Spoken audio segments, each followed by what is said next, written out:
नमस्कार प्यारे बच्चों, कैसे हैं आप सब। आशा करता हूँ कि सब अच्छे होंगे। तो चलिए शुरू करते हैं।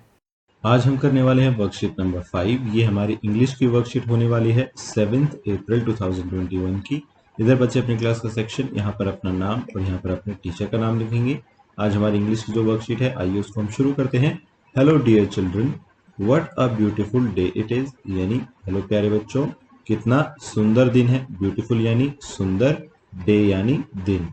Let us make it a happier one, यानी आइए अब हम इसको और ज़्यादा खुशी भरा बनाते हैं। By singing this song allowed with actions, यानी नीचे एक गाना दिया हुआ है, उसको हमें गाना है और साथ में क्या करना है, एक्शंस भी करने हैं। यानी जैसा वो गाने में बोलेगा हमें वैसे वैसे करना है। ठीक है। You can take the help of your elders too, यानी आपके घर में जो बड़े हैं आप उनकी सहायता भी ले सकते हैं इसे करने के लिए। So let us get started, यानी आइए इसको शुरू करते हैं। तो इस सॉन्ग का नाम होगा if you are happy and you know it. ठीक है। इसका मतलब क्या होता है, यानी इफ यू आर हैप्पी यानी अगर आप खुश हैं, एंड यू नो इट और आप जानते भी हैं कि आप खुश हैं, तो आपको क्या करना है वो ये आगे इस गाने में बताएगा। देखिए कैसे गाना है, आइए मैं आपको बता देता हूँ। If you're happy and you know it, clap your hands. If you're happy and you know it, clap your hands. If you're happy and you know it and you really want to show it, if you're happy and you know it, clap your hands. ठीक है। तो इस तरीके से आपको ये गाना गाना है। अब ये कह क्या रहा है, आइए मैं आपको समझा देता हूँ। ये लाइन देखिए बहुत बार आएगी, if you are happy and you know it. ठीक है, बार बार ये लाइन रिपीट होती रहेगी। इसका मतलब मैं आपको फिर से बता देता हूँ। यानी इफ यू आर हैप्पी का मतलब होता है अगर आप खुश हैं, एंड यू नो इट और आप जानते भी हैं कि आप खुश हैं, तो आपको करना क्या है, ये देखिए ये है वो एक्शन जो आपको साथ साथ करना है ये गाना गाते हुए। क्या है, क्लैप योर हैंड्स, यानी आपको अपने हाथों से ताली बजानी है। ठीक है। तो जब भी ये बोलेगा क्लैप योर हैंड्स, आपको अपने हाथों से ताली बजानी है। देखिए दोबारा से मैं आपको बताता हूँ। If you are happy and you know it, clap your hands. अब यहाँ पर आप ताली बजाएंगे 2 बार। ठीक है, इस तरीके से 2 बार ताली बजाएंगे। फिर दोबारा से पढ़ते हैं, if you are happy and you know it, clap your hands. अब दोबारा से आप ताली बजाएंगे। फिर क्या है, if you are happy and you know it and you really want to show it. इस लाइन का मतलब क्या है, and you really want to show it, यानी अगर आप सच में दिखाना भी चाहते हैं कि आप बहुत खुश हैं, तब आपको क्या करना है, if you are happy and you know it, clap your hands. दोबारा से आपको अपने हाथों से ताली बजानी है। तो यहाँ पर क्लैप योर हैंड्स का मतलब अपने हाथों से ताली बजाना। ठीक है।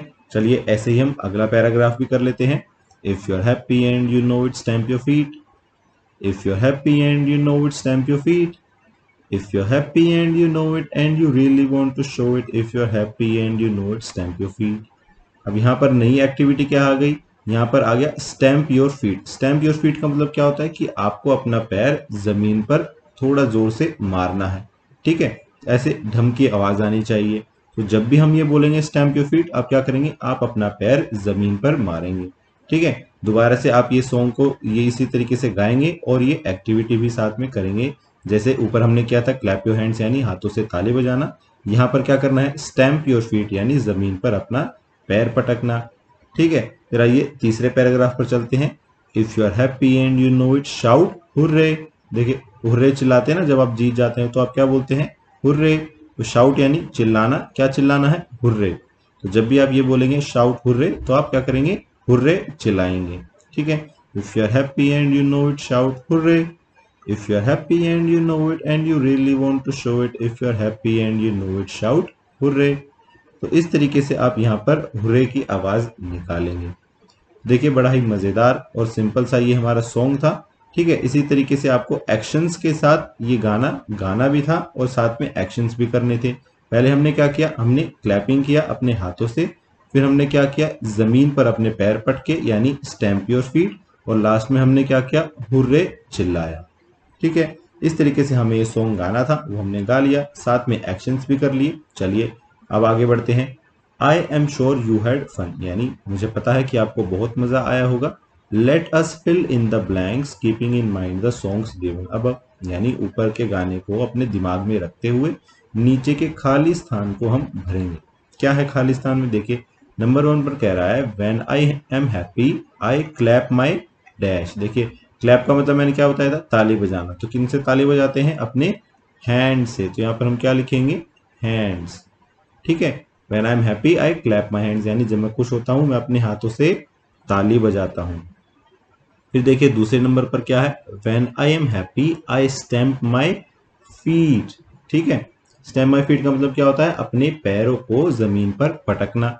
ठीक है, देखिए ऊपर ये हमने दोनों ही पढ़े थे, यहाँ पर था क्लैप माई हैंड्स और यहाँ पर था स्टैम्प माई फीट। ठीक है, तो दोनों ही हमने पढ़े थे, वहीं से ये आंसर हमने लिया है। चलिए आगे बढ़ते हैं। फिर क्या है, great now let us match the parts of our body with the work they do. यानी अब हमें क्या करना है, अब हमें मैच करना है यानी मिलाना है किसको, पार्ट्स ऑफ आवर बॉडी यानी अपने बॉडी के पार्ट्स को किससे मिलाना है, with the work they do, जो भी वो काम करते हैं उससे उनको मिलाना है।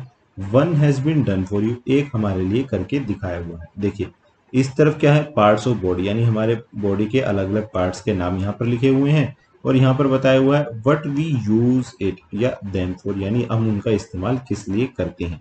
पहला देखिए, सबसे पहले नंबर 1 पर नोज। ठीक है, नोज यहाँ पे बनाया भी है और इसको मैच करके दिखाया है टू स्मेल यानी सूंघने के काम आता है। ठीक है, तो ये बिल्कुल सही है, नाक हमारा चीजें सूंघने के काम आता है। आइए बाकी को भी हम मिला लेते हैं। नंबर 2 पर है टंग। टंग यानी जीभ। जीभ से हम क्या करते हैं, जीभ से हम स्वाद चखते हैं यानी टू टेस्ट। ठीक है, तो जीभ को हम इससे मिला देंगे। आपको ये सर्कल नहीं करना है, आपको सीधा लाइन खींचनी है और उसको मिलाना है। फिर आइए तीसरा देखते हैं। तीसरे नंबर पर है ईयर्स। ईयर्स यानी कान। कानों से हम क्या करते हैं, हम सुनते हैं। तो सुनने को इंग्लिश में क्या बोलते हैं, टू हियर यानी सुनना। तो इसको यहाँ पर मिला देंगे। फिर आते हैं नंबर 4 पर, यह है आईज। आईज यानी आंखें। आंखों से हम क्या करते हैं, देखते हैं यानी टू सी। फिर आता है नंबर 5। नंबर 5 पे क्या है, हमारी स्किन है। ठीक है, हमारे हाथ जो है, जो हमारी पूरी बॉडी पर ऊपर स्किन होती है। ठीक है, उससे हमें क्या पता चलता है, उससे हमें टच पता चलता है। यानी जब भी हम किसी चीज को छूते हैं तो हमें कैसे पता चलता है, जब कोई भी चीज हमारी स्किन को टच करती है, हमारी स्किन को छूती है, तभी हमें पता चलता है कि कुछ है या नहीं है। ठीक है, तो ये क्या किस काम आती है स्किन हमारी, टू टच यानी किसी भी चीज को छूने के लिए काम आती है। तो देखिए हमने सारे पार्ट्स ऑफ बॉडी के यूजेस बता दिए हैं, उनके इस्तेमाल बता दिए हैं। ये कौन से बॉडी पार्ट्स है, आइए देखते हैं क्या लिखा है। These are the 5 sense organs that help us to understand the world around us better। यानी ये जो 5 ऑर्गन हमने पढ़े हैं, यानी ये जो 5 पार्ट्स ऑफ बॉडी हमने पढ़े हैं, इनको हम क्या बोलते हैं, इनको हम सेंस ऑर्गन बोलते हैं। ठीक है, और ये हमारी किस में मदद करते हैं, ये हमें understand the world around us यानी हमारे आसपास की जो चीजें हैं उनको समझने में हमारी सहायता करते हैं। कैसे करते हैं, आइए एक एग्जांपल लेते हैं। मान लीजिए आपके घर में कुछ खाना बन रहा है। ठीक है, जब खाना बन रहा है तो आप क्या करेंगे, एक तो आप देखेंगे कि खाना जब आप पका रहे हैं, आप कुकर की तरफ या रसोई घर की तरफ देख रहे हैं, तो आप किन का इस्तेमाल करेंगे, अपनी आंखों का। ठीक है, दूसरा कुकर में अगर सीटी बज रही है तो आपको सुनाई दे रही है, अब आपको पता है कि खाना बन गया है, तब आप किन का इस्तेमाल करेंगे, अपने ईयर्स का। किसके लिए, सुनने के लिए कि कुकर की सीटी बज रही है। ठीक है, उसके बाद जब खाना आप खाते हैं, आप अपने हाथ से देखते हैं कि खाना गर्म है कि ठंडा है। ठीक है, तो आप किसका इस्तेमाल कर रहे हैं, आप अपनी स्किन का इस्तेमाल कर रहे हैं, उसको छू कर देखते हैं कि वो गर्म है या ठंडा है। उसके बाद क्या है, आप उसको खाने को सूंघ कर भी देखते हैं कि खाने में से खुशबू कैसी आ रही है। ठीक है, और फिर लास्ट में जब आप खाना खाते हैं तो आप उसका टेस्ट भी देखते हैं कि वो चखने में कैसा है, कहीं किसी चीज की कमी तो नहीं रह गई है। तो देखिए अपने खाने को पकाने से लेकर उसे खाने तक कितनी सारी हमने पार्ट्स ऑफ बॉडी का इस्तेमाल किया है, ताकि हम अपने आसपास की चीजों को और अच्छे से समझ सकें। ठीक है, तो इसी तरीके से हमारे सेंस ऑर्गन्स का इस्तेमाल किया जाता है अपने आसपास की दुनिया को समझने के लिए। ठीक है, आज की क्लास यहीं ख़त्म होती है। अगर आपकी कोई डाउट्स हैं तो आप नीचे कमेंट सेक्शन में पूछ सकते हैं। कल फिर मिलेंगे, कुछ नया सीखेंगे। तब तक के लिए थैंक यू एंड जय हिंद।